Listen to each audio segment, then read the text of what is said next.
Andrew's top 5 takeaways. Takeaway number 5.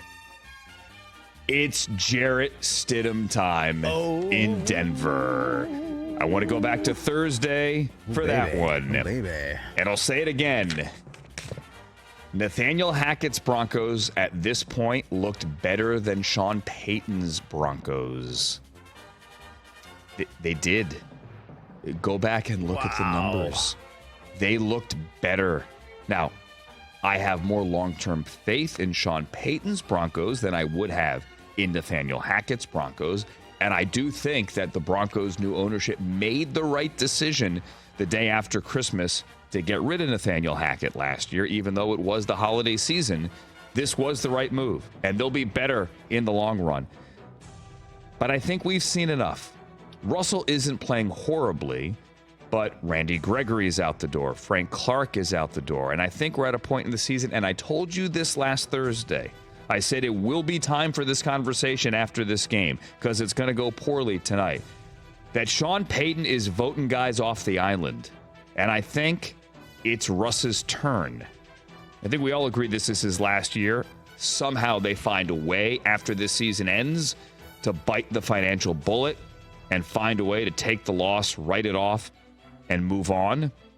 Russ had 2 picks in week 6. It was his first game this year with multiple picks. I realize he cleaned that up. 3rd fewest passing yards in a game for Russell in his entire career. He threw for 95. I know it's not all his fault. I'm not a big passer rating guy. If you make enough plays for your team to win, I don't care what your passer rating is. But his passer rating of 46.6 is the worst since he joined the Broncos. A 2.8 passer rating against the blitz on Thursday night. I read right from the NFL research packet postgame for that one. Not suggesting Jarrett Stidham is going to be a world beater. But when you look at the free agency timing of when the Broncos went to get Jarrett Stidham, they made that call pretty early. Peyton had his guy circled as this is the guy I'm eventually going to turn to. The Broncos are at home this week in the late 4 p.m. window, 1-5 against a Packer team. Coming off the big break they're playing on Monday night. I think this is it. I'm not saying he's going to do it, but I would do it. It is Jarrett Stidham time. Nathaniel Hackett won 4 games last year. Did the Sean Payton get to 4 this year? That's a great question. Do you want to go through the Broncos schedule? Do you want to play that game? Sure. I think they do because I think there is enough talent there, but they are going to be sellers. They're already getting rid of guys. This week, it's Green Bay. Then it's Kansas City.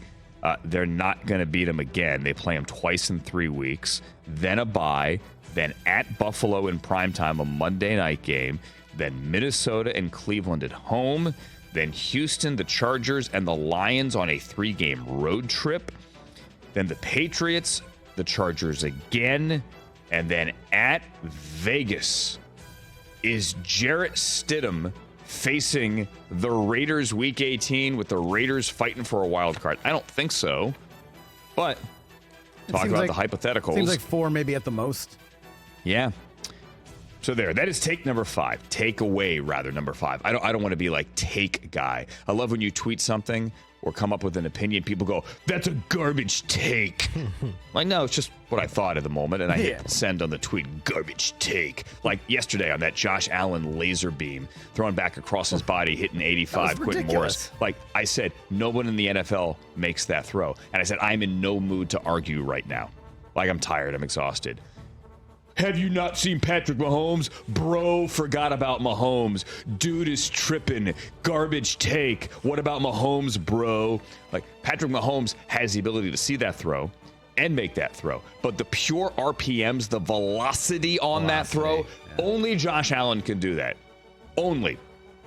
Mahomes is the best on the circus throw and the crazy platform and crazy angles. But the sheer velocity on that throw, Josh Allen's the only one. All right, takeaway number 4. The Lions are clearly the 3rd best team of the NFC. And I don't know who in the world would be number 4. Not after the Seahawks fell apart in the red zone yesterday at the end of the first half and the end of the second half. Philadelphia, San Francisco, 1 or 2, however you want it. I say San Francisco still 1, Philadelphia 2. And then it's the Lions. And I don't know that anyone is close to 4. Cowboys, maybe, if they lay a whooping on the Chargers, but we have our doubts, and we'll talk to Emmett coming up in a bit. I think it's the Lions. 4 times this year. I know you have doubts about their defense. 4 times this year, they've held teams under 20. Right? They're doing it on the road. They did that yesterday. I think it's the Lions. I think the Lions are right now one of those teams where you say, I don't want to have to face them in the playoffs. Think about that again. I don't want to have to face the Lions in the playoffs. They're going to be in. The Lions are the 3rd best team of the NFC. Number 3. I mentioned this one earlier. I'll say it again. Bring me Taylor Heineke in Atlanta, because I think the Falcons could be in that conversation about the number 3 team of the NFC. I know that's a big leap. They're not like the Lions, who have won 13 of 16 games. The Lions have 13-3 since Halloween of a year ago. But I've seen enough of Desmond Ridder, and I know that sounds harsh.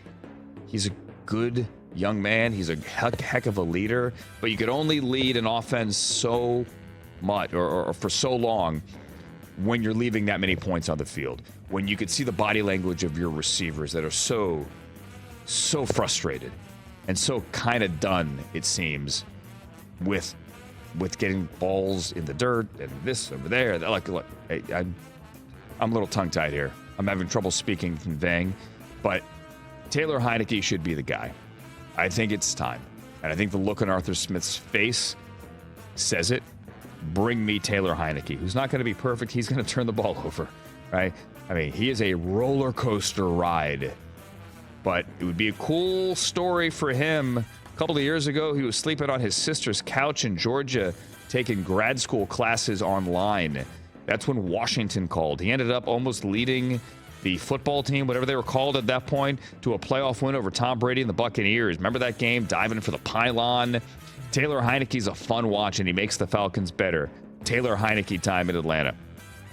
Number 2, the Cleveland Browns have the number 1 defense in football. Full stop. 1,002 yards. That's all they have given up. 1,002 yards through 5 games. 3rd best ever since the merger. And the only 2 that were better were 1970 and 1971. Different era of organized football. The Browns are the first team to hold San Francisco under 30 since week 15 of last season. Think about that. They held the Niners to 215 yards. No team has hit 300 yards this year against the Browns. Best 3rd down defense. Best red zone defense. I know. Great. Jordan Mason, 8-yard touchdown. Okay. 1-play drive. Bad pick. Nice run back. The defense is that good, period, full stop. And my number 1 takeaway, going outside the box here, I am, this is a bold prediction. My number 1 takeaway, Aaron Rodgers is going to play football for the Jets this year. He's going to play. Like 2023? Like this year. Like this season. This season. Put a week on it. In December. Oof. Wow. Nah, in January. I don't know. I don't know. But he was standing out there. I'll be honest. I'm kind of second guessing this one now, but I do believe it. I do believe it. He's throwing footballs without anything on that Achilles. Now, he's not moving. Okay? He's not moving. Okay. And I know a little bit of this is for show. And how about Brian Baldinger in that picture? America's guest, Brian Baldinger. I love that man. How about a lot of it is for show? I love that man. You think it's all for show? He's throwing footballs, man. Don't forget about he's me. Out this there. is what this is. He is out there. It is not all publicity. I know. Where is Aaron right now? Okay. I know you think he's a narcissist. So Week 17 is a December 28th game, Jets at Browns. Yes, I don't know about that one. That's a TNF game. Prime That is Video, getting more yep. interesting with both of those two teams winning this week.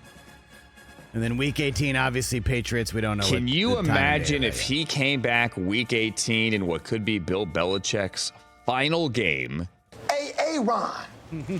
Where as are head you? coach of the Patriots, and with a wild card spot on the line, Aaron Rodgers Loses. plays quarterback for the Jets. I did not say that. Thank Listen, you Jay, for the record. It's totally unprecedented. Medical science It would be says it can't insane. happen. It says it can't happen. If you do the math on Cam Akers' amazing Cam Achilles Akers. return. Exactly. Okay, so go back to when the Rams won the Super Bowl in 2021. Cam Akers blew his Achilles out doing a box jump in July, a couple of weeks before training camp. And Cam Akers made it back in December, Week 18. Week 17, Week 18, at least Week 18. And then was healthy and played, healthy enough, helped lead the Rams to a Super Bowl. Yep. That was unbelievable. The kid was like 23. right. But it was the same doctor, Dr. Neil Elatrosh, who's also, by the way, the Rams team orthopedist, who did the surgery. He did the same kind of surgery on Aaron Rodgers. If you do the math from the exact number of days it took for Cam Akers to get back, that would put Aaron Rodgers back, if they have the same miraculous timeline, even at his advanced age of 40, nearly 40. That would bring him back 3 days after the Super Bowl. I already did that math. So it would be ridiculous. And I don't think the Jets without him can get to the Super Bowl. But he's already throwing without a boot. What is that a boot? I think he's going to play. Yeah. Call me crazy. I'm calling myself crazy. Catch the Rich Eisen Show every single day on the Roku channel, 12 to 3 Eastern, for free.